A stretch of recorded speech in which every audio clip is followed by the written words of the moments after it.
কোনো ঘোষণা ছাড়াই ইউক্রেনে গিয়েছিলেন মার্কিন পররাষ্ট্রমন্ত্রী অ্যান্টনি ব্লিংকেন।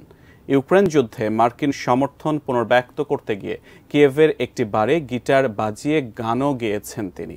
তবে ইউক্রেন সহ বৈশ্বিক টালমাটাল পরিস্থিতির মধ্যে ব্লিংকেনের এমন কাণ্ডে রীতিমতো হতবাক দেশটির বিশিষ্ট ব্যক্তিরা।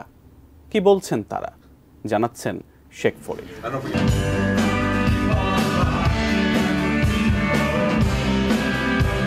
রাশিয়ার বিরুদ্ধে যুদ্ধরত ইউক্রেনের প্রতি সংহতি জানাতে আকস্মিক সফরে ইউক্রেনে গিয়েছেন মার্কিন পররাষ্ট্রমন্ত্রী অ্যান্টনি ব্লিংকেন। সেখানে গিয়ে ইউক্রেনের প্রেসিডেন্ট ভলোদিমির জেলেনস্কির সঙ্গে বৈঠক করেছেন তিনি। ফক্স নিউজ জানায়, ব্লিংকেনের গান পরিবেশনের একটি ভিডিও মার্কিন সামাজিক যোগাযোগ মাধ্যমগুলোতে ভাইরাল হয়েছে। ভিডিওতে দেখা যায় মার্কিন পররাষ্ট্রমন্ত্রী ইউক্রেনের রাজধানী কিয়েভের একটি বারে স্থানীয় একটি ব্যান্ডের সঙ্গে নেল ইয়ং এর rocking in the free world গানটি পরিবেশন করছে।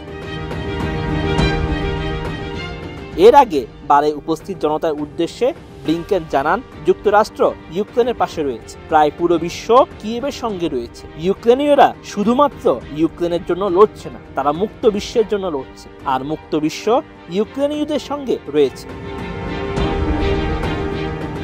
ডিজাইন, এলিগেন্স, বিউটি, সেরা পণ্য সবার জন্য জেভিকো। ব্লিংকেনের মুখ থেকে আশাবাদের কথা এবং গান শুনে উপস্থিত দর্শকেরা উল্লাসে মেতে ওঠে। তবে যুক্তরাষ্ট্রের কিছু রক্ষণশীল গোষ্ঠী গাজা ইসরায়েল সংঘাত এবং রাশিয়া ইউক্রেন যুদ্ধ পরিস্থিতির মধ্যে ব্লিংকেনে এমন গান গেয়ে বেড়ানোকে কাণ্ডজ্ঞানহীন বলে মন্তব্য করেছে।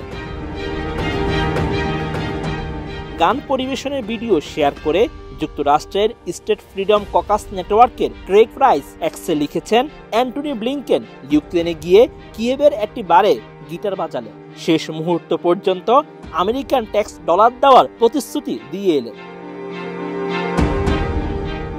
ট্রাম্পপন্থী ইনফ্লুয়েন্সার ব্রিক সুইট লিখেছেন, পৃথিবী যখন পুড়ে যাচ্ছে, পররাষ্ট্রমন্ত্রী অ্যান্টনি ব্লিংকেন তখন ইউক্রেনে গিয়ে গিটার বাজাচ্ছেন। ওয়াশিংটন কিয়েভকে $80 বিলিয়ন দিয়েছে, আর বারে গান গেয়ে বিষয়টি উদযাপন করলেন Blinken.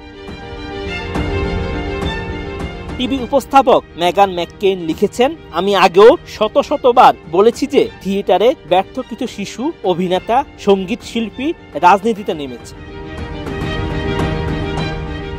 Sheikh Farid, ATN news.